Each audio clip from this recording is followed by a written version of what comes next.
Okay.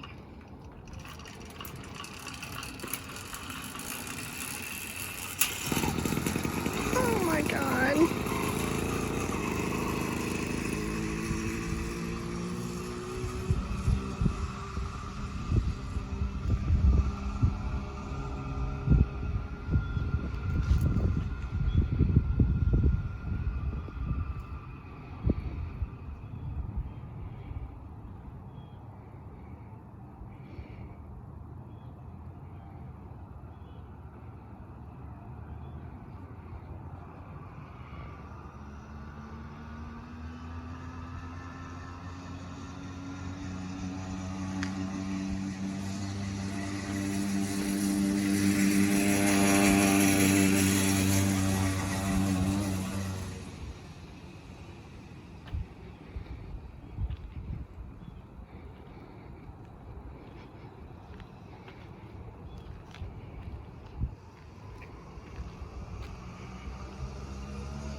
I'm going to finally share my final video on my motorbike build. The only thing I'm missing is I ordered a light off of eBay, which will come from China and be here in 3 months.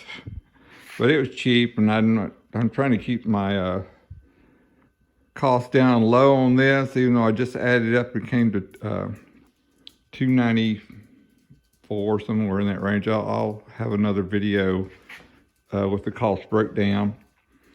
But I painted this a desert tan, which I really like the color.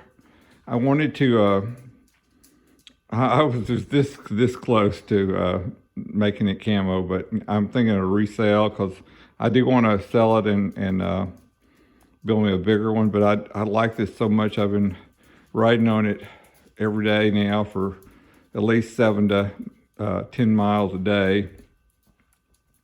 And it does get, it's here in Texas, it is February something. Not quite Valentine's Day yet, but it still does get chilly here, though we did have some almost 80-degree weather there a couple weeks ago, but it's going to get colder. But right today, the weather was very brisk. So I just wanted to share a few things I've done to it. It's I had to completely reinforce this frame. In the previous videos, you saw how it was it had bent, but now I've got it really strong. I used parts from an old shopping cart I found, and that metal on those shopping carts is very high quality. And so that's what I made this area and this area. Added more bracing in there. I really overkilled on the bracing. And I had this little bar there too, just mainly for looks, but the bracing is real well now. It's before it was caving in right there. That's not happening anymore. So I think even this bar right here came from that shopping cart, which I wish I had used more parts from it than that soft metal I originally used. Like I used that soft metal for right here, and I've been having some issues with that coming loose. And when I finally welded the bar on here, because that wouldn't get tight enough, and I didn't push it forward enough. So my knees do bump occasionally right here on the handlebar, but I'm 6 foot and 200 pounds. And okay, just, I'm kind of flip-flopping all over the place. But top speed, wind to my back, full throttle, going down the hill. It's this close to 26 miles per hour. So that's my top speed on a hill. My average cruising speed's around 12.5 miles per hour. So it's slow with a guy like me, but even then, and going up hills, I hadn't had any trouble going up hills. I do have to use a little bit of leg power, but I have been able to make it up hills without any problem. I don't get tired at all riding this bike. One of the things I had to do was, how they had this. This is all for show. It's got a spring in there like you're going to be, it's going to be some sort of keep you from, when you're when the kid's riding the bike. You know, this is a bike designed for a 10-year-old, you know, 100 pound, probably max, and I'm 200. But that's a little cheap. I don't know what that soft metal is right there, but I kept having to trim it because it would hit these screws right here. And then when I put on my tensioner here, the screws could even hit more, so I had to trim it some more, and it eventually just broke off. And I went and ordered this little cast iron piece here for another bicycle, cut it off and welded it here. Screwed in my lip of my shoe does kind of get hung there sometimes, which is a danger, but I didn't want this coming loose, and it's worked out real well so far. And it doesn't rub anymore. Plus I had to buff that down a little bit still to keep it from bumping. But and I do have some vibration when I go on my top speed, because my sprocket here isn't perfectly centered. But I've already had to replace these screws once, and I don't want to take it apart again. But that you get that little bumpy ride when you go on your high speed. So that's one of the negatives I found from it so far. Let's see, I shut off my fuel. But I did add that, and that helps, because see, I had to use the other tensioner right there that came with it, because I couldn't, the chain, if you go under the bar, then it's too loose on the bottom. I was trying, and if you put the tensioner there, these two were almost touching, so I had to go over the back support bar on the top part, and I put that little gear in there, and that's been working out real well for the chain. And because if you take out one link, it's too short, and you leave a link in there, it's too long. So it's like in the middle of the road deal. What else? Let's see. Oh, I put this motorcycle kickstand on it. And a lot of these deals I got from the warehouse deals from Amazon. And so I got that like $5 cheaper.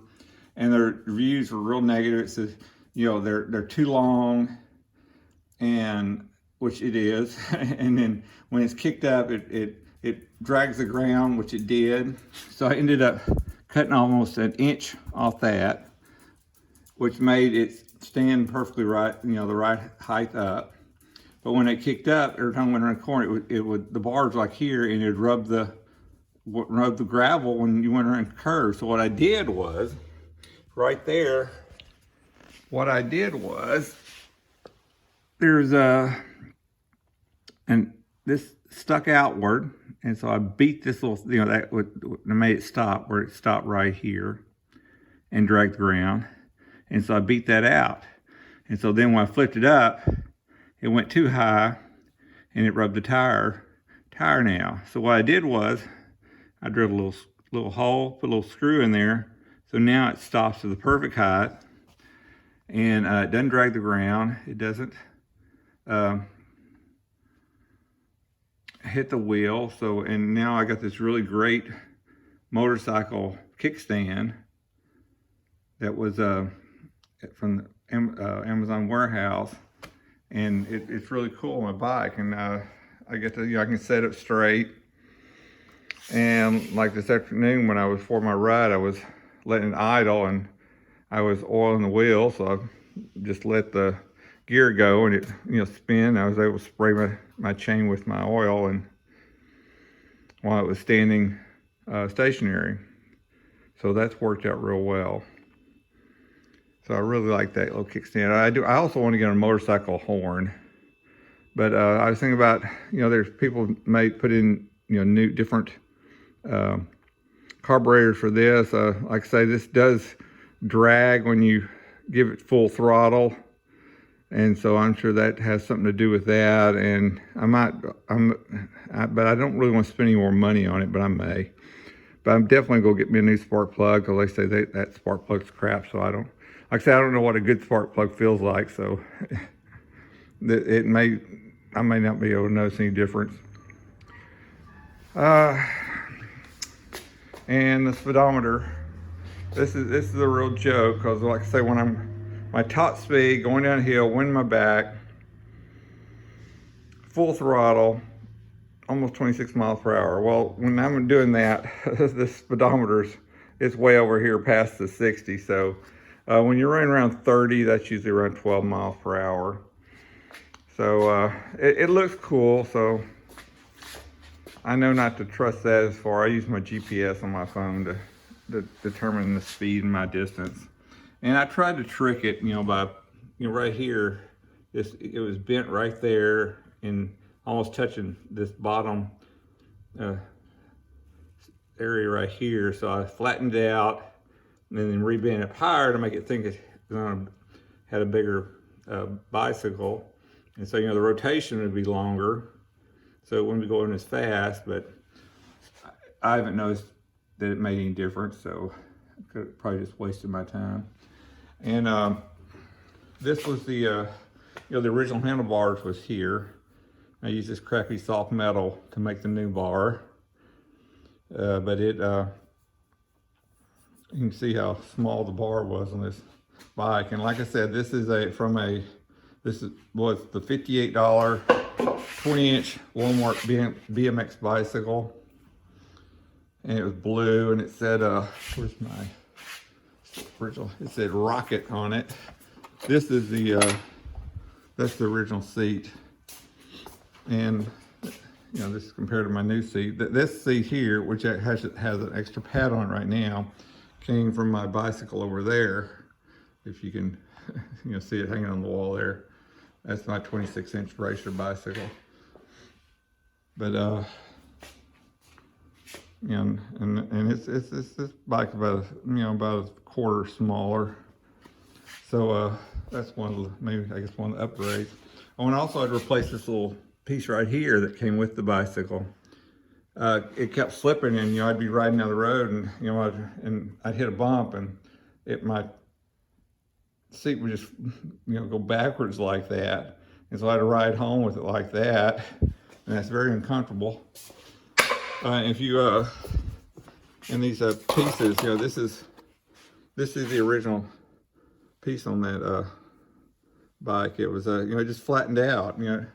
That's supposed to be curved over, but it's not. It's almost completely flat. I pounded it back and bent it back over, but one ride and it flattened itself out. But since I've got the new one here, which this costs $10, it's held up real well. So I'm very pleased with this one. If what I'd do different would I'd get a larger bike. I'm looking at next bike. I'm looking at maybe a fat tire bike with and get maybe an 80cc or 100cc engine to go on it, so I don't have to pedal up those hills.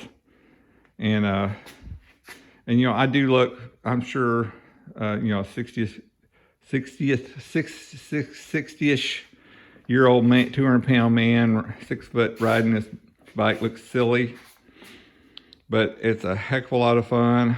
I've really enjoyed riding through the neighborhood like this, as silly as I may look. And yeah, I know. And my wife and all my family are just adamantly against motorcycles because they don't want me to get killed. And the motorcycles don't kill. It's the idiots that don't watch where they're going, that run into the motorcycle riders, that make it so dangerous. And so this is my only way to get to ride a motorcycle, if you want to call it that.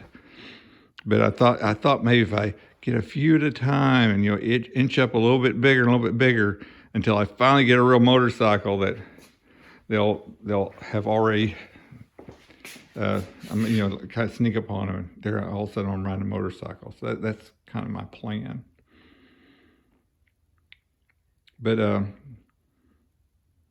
I've enjoyed this very much so far, and it's a cool, and it looks cool. I think it looks really cool.